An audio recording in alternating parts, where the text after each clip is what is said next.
On the morning of February 17th, 2026, Prince William walked to the front of a prepared statement at Buckingham Palace. He was flanked on one side by Princess Anne and on the other by the Duchess of Edinburgh. The cameras were rolling, the room was silent, and when he spoke, his voice carried the particular kind of flatness that comes not from lack of emotion, but from an excess of control over it. The marriage agreement of February 15th between Prince Harry and Meghan Markle, he said, is now official. And with that, there are irreversible consequences. The Crown has acted in accordance with its ancient duty to protect, to uphold, and to serve its future. The settlement reflects this principle. It is final. He did not elaborate. He did not take questions. He turned from the podium and walked back inside, and the doors of Buckingham Palace closed behind him. And just like that, a chapter that had consumed the British royal family and fascinated the watching world for nearly a decade was declared over. Except nothing about this story was over. The document William was referring to, 94 pages, 6 annexes, drafted in secret by an emergency coalition of Crown legal advisors and Privy Council representatives, was one of the most sweeping, aggressive, and historically unprecedented legal instruments the British monarchy had ever produced. It did not simply end a marriage, it restructured the legal identity of 2 children. It reclassified years of royal financial support as callable debts. It imposed a global media blackout on the use of those children's names, voices, and likenesses. It effectively declared a son of the Crown legally compromised not because of scandal, not because of any criminal finding, but because of a copyright clause buried in a prenuptial agreement signed in 2018 by a man who was, by all accounts, deeply in love and entirely unprepared for what he was agreeing to. This is the story of how it happened, not the version that trended on social media with reaction clips and highlight reels, the real version. The one that starts in a sealed emergency session at Windsor Castle in the early hours of February 3rd and ends at 11:59 p.m. on February 20th, when the Royal UK genealogy page was quietly updated and 2 names, Archibald Harrison and Lilibet Diana, simply vanished from the official record. To understand the magnitude of what occurred in those 17 days, you have to go back further than February. You have to go back to the wedding itself, because what the world was watching in May 2018, as Harry and Meghan stood at the altar of St. George's Chapel while the sun came through the stained glass, and Reverend Michael Curry delivered that extraordinary address about the power of love, what the world was watching and what was actually happening were 2 very different things. And the gap between those 2 realities is where this entire story lives. The fairy tale had a contract attached, and the contract, it would turn out, was anything but fairy tale. But before we get to the contract, we need to understand the document that finally forced the palace's hand. The document that transformed weeks of mounting institutional anxiety into a full emergency mobilization. The document that Princess Anne carried into Windsor Castle at the start of February and placed on a table in front of King Charles and Prince William, the document that changed everything. In the royal world, there are moments that are described afterward as turning points, but were actually the culmination of a long, slow pressure that had been building for years. The Markle Withdrawal File was one of those moments. Princess Anne had commissioned its preparation over several weeks. When she presented it in the emergency session of February 3rd, 2026, it was 47 pages long, stamped with the designation immediate custodial breach, and it detailed a pattern of conduct that the palace had been quietly tracking and quietly tolerating until it became impossible to tolerate any longer. The file documented how Meghan had withdrawn Archie, then 7 years old, and Lilibet, then 5, from their California schools without providing any advance notice to the royal child welfare officers who maintained oversight of their well-being. It documented how she had blocked scheduled medical appointments that had been coordinated through official channels. It documented how she had severed communication with those same welfare officers entirely, not gradually, not through any formal process, but abruptly and without explanation.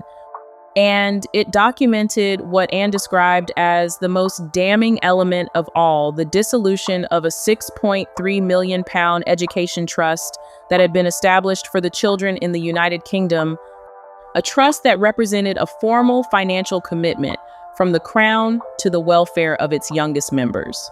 Anne's characterization of this pattern was precise and deliberately chosen. She did not call it negligence, which would have implied carelessness. She called it a structured pattern of disengagement, which implied intent. The distinction mattered enormously in legal terms, and everyone in that room understood exactly why she had chosen those words. By February 4th, King Charles had authorized Duchess Sophie to activate what is formally known as the Royal Emergency Guardianship Protocol, a legal mechanism that had not been invoked since the post-war succession instability of the 1950s. The following day, Prince William went further. He invoked Appendix 4 of the Royal Succession Stabilization Act, a clause dating back to the abdication crisis of the Edward VII era, which grants the Crown full custodial control over minors of royal descent when there is a demonstrable threat of identity, erasure, or existential harm to those children's place within the institutional framework. Meghan Markle was not present during any of these proceedings.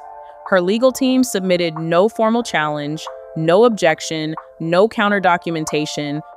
Her silence, palace aides would later observe, spoke with a volume that no legal filing could have matched. Whether that silence reflected tactical calculation, shock, or something more complicated was a question that the institution did not pause to consider. The mechanism had been activated. The process was now moving under its own constitutional momentum. The document signed on February 15, 2026, at the Royal Family Court of Chancery was formally described as a confidential dissolution agreement. Informally, within palace circles, it was referred to simply as the settlement, with the kind of weight that word carries when everyone in the room already knows what was at stake. Drafted by an emergency coalition that included Crown legal advisors, Privy Council representatives, and outside family law specialists, the agreement spanned 94 pages across 6 annexes. Its legal structure was a rare construct known internally as a dual-frame writ, a document that simultaneously operates under domestic civil law and Crown fiduciary protections. This instrument had not been invoked in its current form since the abdication settlement of the Edward VIII era. The palace's decision to use it here was not accidental. It was a declaration of the seriousness with which the institution viewed what had happened. The agreement covered 6 primary categories. The first was the division of joint assets, including the Montecito real estate holdings, the Norfolk property interests, various stock accounts, and all liabilities associated with the Archewell brand and foundation. The second was custody and child welfare, and it was here that the document made its most historically significant provision. The Crown was granted permanent legal guardianship of Archie and Lilibet, not temporary guardianship, not shared guardianship, subject to periodic review. Permanent. The third category addressed financial support obligations, outlining child support responsibilities and restructuring education funding under Crown oversight. The fourth defined personal property boundaries, establishing exclusive ownership rights over heirlooms, inherited items, and intellectual property. The fifth addressed residential access and transitional housing, settling who could reside in former marital properties and under what conditions. The sixth, and the one that would generate the most immediate controversy, covered public conduct and confidentiality, including non-disparagement provisions, media engagement restrictions, and financial penalties for any breach of those restrictions. Among all of these provisions, however, 2 attracted the most attention from legal analysts and royal observers. The first was Clause 14C, titled Media Exploitation and Identity Licensing. This clause forbids either party from using the likeness, name, voice, or any visual rendering of Archie or Lilibet in any monetized broadcast, merchandise, or intellectual property, including dramatizations, animations, audio products, and artificial intelligence-generated likenesses without written clearance from the Office of Royal Protections. The clause applies globally. It is described as irreversible, Its enforcement mechanism runs through transnational copyright watchdogs with reach across every major media jurisdiction in the world. This was the clause Meghan refused to sign, and her refusal was not incidental. According to sources within Gray's Inn, she had been insisting on retaining future brand integration rights, specifically connected to Lilibet's likeness rights that had already been partially exercised in early concept work for a proposed children's book series titled Lily and the Lighthouse. Royal advisors interpreted this refusal as a direct breach of what they called the custodial neutrality requirement. As Dame Rosalind Hurst, former Crown Family Law Chair, explained to a private briefing, the clause was never about preventing profit. It was about psychological protection. The monarchy had seen too clearly, too many times, the damage inflicted on children who are turned into intellectual property before they are old enough to understand what that means. The second provision that stopped legal analysts in their tracks was buried in Appendix 4, within a section called the Custodial Compensation Framework. This annex established that all child-rearing costs, education, healthcare, housing, would be exclusively covered by the Crown, but only if the children resided full-time in UK-approved institutions or residences under Royal Guardianship Protocols. Meghan's California residence and any Archewell-affiliated properties were explicitly disqualified. Critics argued this conditioned financial support on territorial loyalty, effectively forcing Harry to either abandon California or forfeit all Crown financial guarantees for his children's welfare. Palace aides pushed back. The clause, they insisted, was a direct defense against transatlantic exploitation and unverified third-party access to the children. In an unprecedented additional step, Appendix 4 also required biometric image registration for both children under a secured vault at Sandringham Archives. The purpose: to prevent identity misuse in advertising, film production, and AI training models. Legal experts believe this provision was triggered by credible intelligence that unreleased childhood photographs had been sold through unauthorized back channels to production companies in Hollywood. The palace was not speculating, they had evidence. There was one further financial dimension that received less public attention but was arguably the most consequential. The agreement nullified every prior good faith subsidy issued to Harry and Meghan since 2020 and reclassified them as callable debts under the Royal Privilege Reimbursement Statute. This meant that security expenditures, the costs of property renovations at Frogmore Cottage, and years of legal deferrals were now formally recast as misappropriated institutional funds. Any attempt by Meghan to challenge these reclassified debts in foreign courts would activate a diplomatic countermeasure known within the palace legal team as RIT 77 Zeta, a mechanism that allows the Crown to initiate reputational defense filings in any jurisdiction where the challenge is mounted. Section 12A, the narrative freeze, completed the picture. This provision bans all public interviews, memoirs, documentaries, and podcasts by either party that reference the children's conception, birth, baptism, or family holidays unless expressly cleared by the Palace Legal and Legacy Office. Violations trigger automatic injunctions and asset holds on any affiliated production company, agent, or publisher involved in the project. The target of this clause was not hypothetical. Meghan had been working on an audio memoir called Mother of Grace. According to insiders with knowledge of its contents, the memoir included passages about Lilibet's birth that were crafted to present Meghan as the sole architect of a new model of modern royal motherhood. The project was shelved indefinitely following the settlement. Spotify confirmed the cancellation. Multiple royal aides who were present at the February 15th signing described Prince Harry in the same terms. Numb, hollow, cooperative. He was not combative. He was not defiant. He was, in the words of one person who was in the room, a man who had already processed the grief and arrived at a place beyond it, a place that looked from the outside like acceptance but felt from the inside like surrender.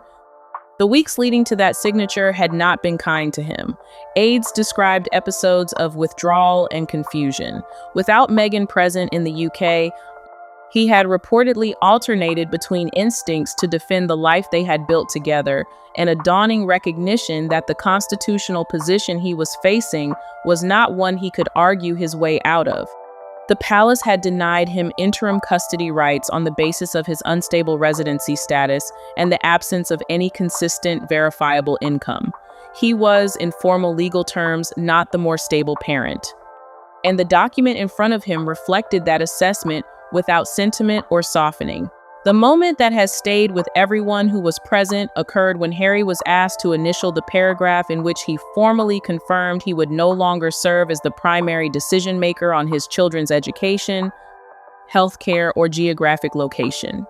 He initialed it, and as he did, he reportedly said, quietly enough that only the people nearest to him could hear, "If this spares them, I'll vanish myself." Nobody in the room responded. Nobody knew how to.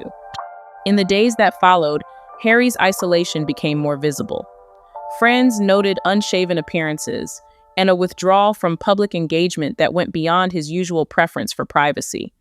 He had reinitiated quiet back-channel communication with Prince Edward, not through formal royal channels, not as a duke seeking institutional guidance, but as a younger brother reaching out to an older one because he had no one else who occupied the same strange territory of being simultaneously inside and outside the family.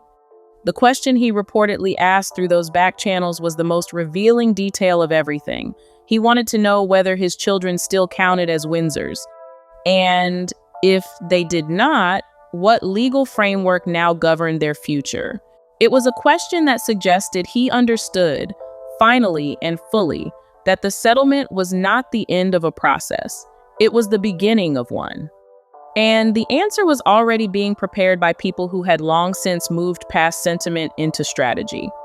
As the clock approached midnight on February 15th, 2026, a ripple of disbelief moved through Britain's legal and royal circles that had nothing to do with the settlement itself. It had to do with what had been unsealed during the inquiry that preceded it. Page 14. Clause 7 of the 2018 prenuptial agreement between Harry and Meghan began trending worldwide within hours of its existence, becoming known to the press. Cryptic to most of the public at first, it quickly became recognizable to anyone with a background in media law as something extraordinary, something that had been hiding in plain sight for 8 years. The clause had been drafted under the advisement of the US-based legal firm Turner & Myers LLP. What it granted was this: Meghan's sole intellectual property rights over Harry's likeness, voice, unpublished memoir material, and all narrative derivatives of their joint life from 2016 onward, including, explicitly, the Sussex departure from royal duties in 2020, every interview they gave together, every documentary they produced, every platform appearance, every co-signed statement, every shared project, from the moment they became publicly involved to the moment the clause was rendered null. All of it fell under her control. Sir Malcolm Weatherby, former Queen's Counsel, did not mince words when asked to assess it. He called it the most aggressive narrative control clause he had ever encountered in any marital contract involving public figures. The language he used to describe what Harry had effectively done was stark. He had surrendered control of his past, his present, and his future in exchange for marital unity, and the phrase that would be repeated across every legal commentary in the days that followed, possibly emotional safety. The practical consequences of Clause 7 had already been playing out for years, largely invisible to the public. Between 2022 and 2025, Meghan's legal team had invoked the clause to block at least 3 separate Windsor media projects that involved Harry's voice or image. A planned documentary narrated by a childhood friend of Harry's had been halted. A Royal Foundation campaign focused on mental health, which Harry had been personally involved in developing, had been suspended when the IP dispute arose. Most strikingly, a children's book that featured a fictionalized, red-haired prince transparently inspired by Harry's own childhood had been pulled from production after a formal IP challenge was filed under the clause's provisions. None of this had been publicly reported. The palace had managed the disputes quietly, absorbing the frustration internally rather than allowing it to become a public argument. But now, with divorce underway and the Archewell operation visibly collapsing, Clause 7 loomed over the entire settlement like a legal guillotine. Because what it meant in its most direct application was this: Harry could not give an interview about his own life without Meghan's written clearance. He could not contribute to a memoir, a statement, or a public reflection on anything that had happened since 2016 without her authorization. She did not merely own the narrative of their relationship. She owned his version of himself. The mechanism by which those rights had been transferred and then commercially deployed was revealed through Lady Louise Windsor's investigation. Meghan's team had routed the clause's IP rights through Archewell's layered LLC structure into a Delaware-registered shell company called Echo Royal Media. That company was, by the time the investigation reached it, under active inquiry for financial misrepresentation. The rights had been monetized in ways that the original clause's language arguably did not permit, and the paper trail was, according to those who reviewed it, extensive and damning. Harry, it emerged, had missed the automatic renewal window that the clause required him to actively void every 18 months. The deadline was July 2023. He missed it. Meghan did not, and so the clause renewed itself, silently and automatically, extending her control over his narrative identity for another cycle while he was, according to people close to him during that period, dealing with the accumulated weight of public isolation, estrangement from his family, and the quiet unraveling of the life he had sacrificed his royal position to build. Princess Anne's reaction to the full scope of Clause 7, when it was formally presented to her at Clarence House, has been described by those present as the most vivid expression of institutional fury they had witnessed in years. She reportedly placed the document on the table with a force that left no ambiguity about how she felt. "This is not a marriage," she said. "It is a licensing agreement." Queen Camilla, who had been largely silent on the Sussex matter for months, offered her response in a single sentence when briefed on the clause. She wanted his story, she said, not the man. William's reaction was documented through a source close to him, who described him as visibly shaken upon reading the unsealed documents. The word the source chose was not angry, though anger was certainly present. It was the word betrayal, and then a harder word, premeditated. During a private conversation that insiders have characterized as the most direct William had been with Harry in years, he reportedly said, "You let this happen. You sold yourself and now you want the crown to buy you back." Whether the harshness of that assessment was a reflection of genuine fury or of the particular kind of pain that comes from watching someone you love make a choice you warned them against, nobody could quite say. Probably both. On February 18th, Princess Anne issued what those present described as the most chilling formal order in recent royal legal memory. No further engagement with Harry's likeness, voice, or image in any institutional context until Clause 7 had been legally nullified. The language she used to justify it was 3 words: "He is compromised." A son of the crown declared non-viable for institutional use, not because of criminal conduct, not because of any formal finding against him, because of copyright. By the 16th of February, 2026, the financial reality that Harry and Meghan had been obscuring behind carefully curated social media appearances and a steady stream of brand extension announcements had become impossible to manage. The wall came down, not gradually, but all at once, as these things tend to when the underlying structure has been weakening for long enough. The immediate trigger was the news that the Montecito property was approaching foreclosure. Certified documents had been filed in Santa Barbara County. The details, once they began circulating through financial and media circles, were severe. At the center of the crisis was a $9.4 million bridge loan that had been secured against the property in mid-2025. The loan had been structured through a Delaware-based holding entity that was subsequently revealed to have financial ties to a now-defunct Dubai media syndicate. The terms were, by any conventional measure, punishing: a 14.25% interest rate, a 9-month maturity window, and, according to a leaked banker's memorandum, an explicit warning delivered to the borrowers at the time of origination that there would be zero rollover flexibility if repayments missed the January 31st deadline. They missed the January 31st deadline. Meghan had quietly initiated attempts to refinance through a boutique Manhattan lender that specialized in distressed celebrity portfolios. The deal fell apart within 72 hours. The underwriters had reviewed the Archewell Foundation's audited financial statements and found what they described as inconsistencies in expense allocations, specifically significant charges attributed to PR retainers and security reimbursements that had been classified as charity awareness expenditures. The lender walked away. The refinancing door closed. The cascading effects moved quickly. Archie and Lilibet had already been quietly transferred from a premium Brentwood private school to a lower-cost Montessori-style program.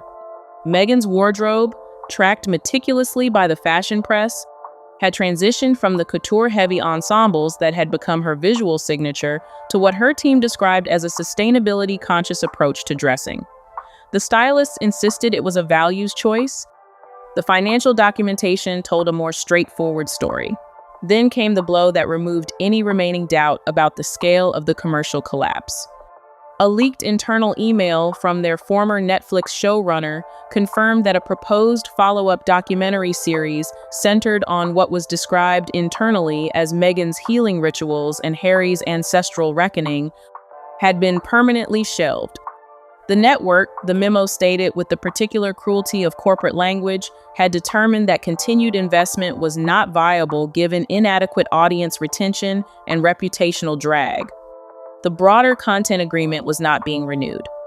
A 5-project pipeline that had once been valued at over $40 million had been replaced by a single phrase, brand underperformance, with ongoing legal exposure. The palace had known this moment was coming. A containment protocol had been activated as early as January 20th, when advisors flagged potential default risk based on SEC filings linked to Archewell's U.S. partner entities. The Crown's legal team had preemptively moved to block any attempts by Harry to leverage royal trademarks, Highgrove House imagery, or Sandringham visual assets in future branded media, an unprecedented protective measure that had no precedent in modern royal history. The institution was not reacting to the financial collapse. It had anticipated it and built a perimeter around itself before it arrived. Princess Anne, characteristically, made one public statement during this period. At an event at the Royal Maritime College, she said plainly, "No title grants immunity from responsibility. Only clarity of purpose protects legacy. It was veiled enough to maintain deniability. It was pointed enough that nobody who understood the context missed its target. It was, in the language of the institution she had served her entire life, a final warning."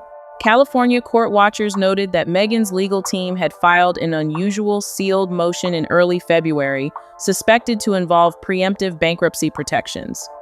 If confirmed, the filing would temporarily block creditors from seizing the Montecito property, but would simultaneously trigger disclosure requirements that could expose Archewell's internal financial operations to a level of scrutiny that the organization had never faced. The door that motion opened was one that, once opened, could not be closed. On the evening of February 19, 2026, a palace dossier was leaked to select British media outlets. Among its contents was a section that stopped royal observers and legal analysts with a force that the preceding weeks of drama had not managed to achieve. It was titled, "In the Dry and Clinical Language of Constitutional Documents, Contingent Custodial Jurisdiction, Archie Harrison and Lilibet Diana." What this section revealed was not simply that the settlement had transferred custody. It revealed something that the palace had apparently been preparing to disclose for some time, but had been holding in reserve until the legal framework was fully in place. Neither child had been formally registered within the Windsor family's official genealogical rolls. There were inconsistencies in birth documentation. There were gaps in travel authorization records. There were anomalies in biometric verification processes that the document declined to elaborate on publicly, but that had clearly been sufficient to trigger formal institutional review. It was, as royal observers immediately recognized, historically unprecedented. The British monarchy had never, in its modern form, moved to publicly reject hereditary recognition for the children of a royal son. The act was not merely legal, it was genealogical. It reached back into the records that define what the Windsor family is and removed two names from them with the formality and the finality of sovereign decree. Within hours of the dossier becoming public, the Office of the Lord Chamberlain issued an addendum to an earlier order of deroyalization. The addendum confirmed, in language that was severe even by the standards of constitutional documentation, that Archibald Harrison and Lilibet Diana shall no longer be associated with any privileges, protections, or ceremonial references pertaining to the British Crown. The motivating factors were described as ethical, legal, and matters of national interest. The document emphasized the permanence of the separation. There was no provision for appeal or review. For Meghan Markle, it was the total destruction of the strategic identity she had been constructing since her arrival in royal life. The Sussex brand had been built on a foundation that included, as one of its most powerful and emotionally resonant elements, the image of two royal children growing up between worlds, a bridge between the ancient institution of the monarchy and a modern, diverse, global vision of what that institution could become. That image was now legally void. The foundation had been removed. Whatever she chose to build next, it would have to be built on entirely different ground. Her response, on the evening of February 18th, was a video posted to social media. The setting was curated with precision, luxury home decor, half-burned candles casting warm light, Meghan herself dressed simply, speaking directly to the camera about the pain of silence and the courage required to continue in the face of institutional opposition. The video was parodied across social media within hours, particularly in the context of the As Ever brand collapse that had been unfolding simultaneously. The hashtag noting the end of any royal connection trended across Europe and North America. The gap between the image she was projecting and the reality the documents described was simply too wide to bridge with aesthetics. Crisis meetings were reportedly held inside Montecito with 3 separate US-based law firms, a pair of reputation management consultants, and an emergency consultation with Netflix executives who were attempting to assess whether any of the existing contractual arrangements could be salvaged. The answer, from every direction, appears to have been the same. The moment had passed. The architecture that had supported the Sussex Operation Royal Adjacency, institutional credibility, the narrative of two people sacrificing privilege for freedom and authenticity had been systematically dismantled, piece by piece, over 17 days in February 2026. Princess Catherine's role in the closing days of this period deserves particular attention. On February 20th, she made what was described as a surprise appearance at a pediatric community center in West London. The event had been scheduled weeks in advance, but the details of her presentation were clearly deliberate. The brooch she wore, small, rose gold, shaped like a shield, never seen before, was confirmed the following morning by palace sources to be a custom design commemorating Windsor Protection Protocol 12, the precise constitutional clause that had been invoked to revoke the children's royal status. When a reporter asked about the well-being of the children, Catherine responded without hesitation and without apparent emotion. "Every child deserves stability," she said, "honesty and care free from exploitation. The Crown stands ready to provide such protection where necessary." The message required no translation. Queen Camilla had gone almost entirely silent in the days surrounding the final announcement. Rumors circulated sourced to palace insiders who were willing to speak anonymously, but not on record, that her private secretary had submitted a formal internal inquiry requesting clarity on whether her own title might be considered at risk of review, given that she had, in earlier years, been among the more sympathetic voices within the palace regarding Meghan's position. The palace denied the inquiry had been submitted. Camilla's absence from the public events of that week was nevertheless noticeable and was interpreted by those familiar with the internal dynamics as a strategic withdrawal, an acknowledgement that the Charles and William axis was now fully operational and that her presence at its edges would not alter its direction. In America, the response was predictably bifurcated. Late-night hosts treated the story as high-end entertainment, leaning into the Game of Thrones, framing that the drama had been inviting for years. Social media split along the familiar fault lines, with Meghan's defenders citing institutional racism and systemic cruelty, and her critics citing the documentary evidence of what the settlement papers actually contained. The argument, as it always does in this particular cultural dispute, generated enormous heat and very little light.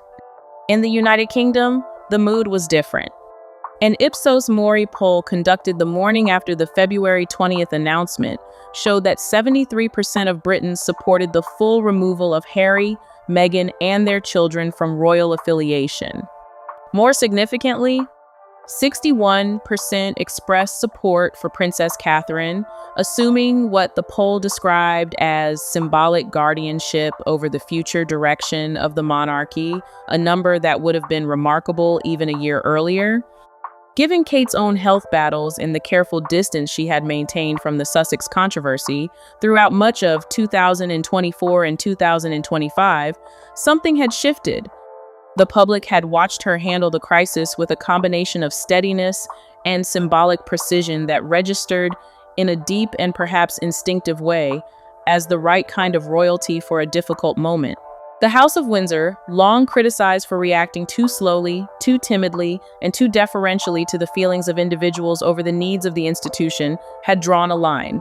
The line was brutal.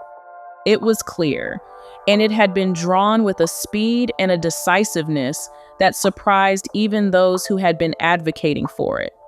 At precisely 11:59 inches the evening, on February 20th, 2026, the official Royal UK genealogy page was updated.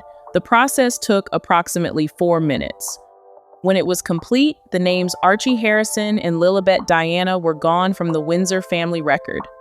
In their place was a single administrative footnote, written in the neutral and impersonal language of archival documentation. Names formerly listed under Sussex designations removed by sovereign decree per Protocol R 2, 4, 6S, and P12 jurisdiction. 4 minutes. That is how long it took to remove 2 children from the official record of one of the oldest royal families in the world. 4 minutes to complete a process that had taken, depending on how you count it, 8 years to arrive at. From the moment Harry first introduced Meghan to his family, through the fairy tale wedding and the global goodwill that surrounded it, through the exodus to Canada and then California, through the Oprah interview and the Netflix documentary and the memoir and the podcast and the constant grinding attrition of claim and counterclaim, through the financial collapse and the legal warfare and the emergency sessions at Windsor Castle, it ended with 4 minutes of database administration and a footnote. The monarchy had survived. That much was certain. It had survived the most sustained and public challenge to its authority and its image in the modern era. It had done so not by appealing to sentiment or to loyalty or to the kind of family-first instincts that had, in previous generations, led it to absorb damage it should have refused to absorb. It had done so by invoking mechanisms, clauses, and protocols that most people outside the institution did not know existed, and by deploying them with a speed and precision that suggested the preparation had been underway for considerably longer than the public timeline indicated.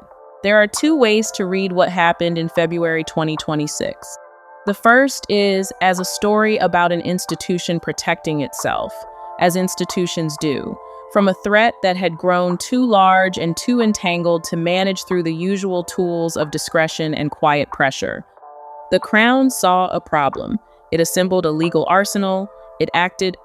By this reading, the outcome was inevitable from the moment the Markle Withdrawal File landed on the table at Windsor Castle, and everything that followed was the execution of a plan that had already been finalized. The second reading is more uncomfortable. It is the reading that requires holding in mind simultaneously the institutional necessity of what the palace did and the human cost of what it produced. Harry is a man who was born into a family that is also a constitutional apparatus, who spent his entire adult life trying to reconcile those 2 realities, and who, in the end, lost. He lost his marriage. He lost his children's royal status. He lost his own narrative to a legal clause he signed when he was in love and unprepared for what love inside that particular institution actually costs. He initialed a paragraph that removed him as the primary decision maker in his children's lives and said quietly that he would vanish himself if it spared them. Whether it spares them remains, as of this writing, genuinely unknown. Meghan arrived in 2018 as something the monarchy had not encountered in its modern form. Someone who did not simply marry into the institution, but who had her own brand, her own audience, her own legal infrastructure, and her own definition of what the relationship between a royal and the public should look like. Whether her approach was a genuine vision or a strategic construction or some combination of both, the collision between it and the crown was always going to be seismic. The question was never whether the collision would happen, it was who would be left standing after it. The palace is standing, the Archewell brand is not, the Montecito property is facing foreclosure, the Netflix deal is gone, the memoir is shelved. The children's names have been removed from the genealogical record of the family whose name they carry. And the woman who arrived at St. George's Chapel 8 years ago in a dress that stopped the world is now navigating the ruins of a project that was, perhaps, always too ambitious and too exposed to survive the particular machinery that the British monarchy can bring to bear when it decides, finally and without reservation, that someone has to go. The Windsor firewall held. The experiment ended. And the monarchy, battered, restructured, and moving faster into its next chapter than anyone anticipated, closed the gate, updated the record, and moved forward without looking back. That is, after all, what it has always done. And perhaps that is why, for all the predictions of its irrelevance and all the arguments for its abolition, it is still here. What do you think? Was the crown right to act with this level of severity? Does Harry bear responsibility for the position his children now find themselves in? And is there any version of this story in which Meghan and Harry could have written a different ending? Drop your thoughts in the comments. And if you want to follow what happens next, because this story has not finished, not by a long way, make sure you subscribe now. There is more to come.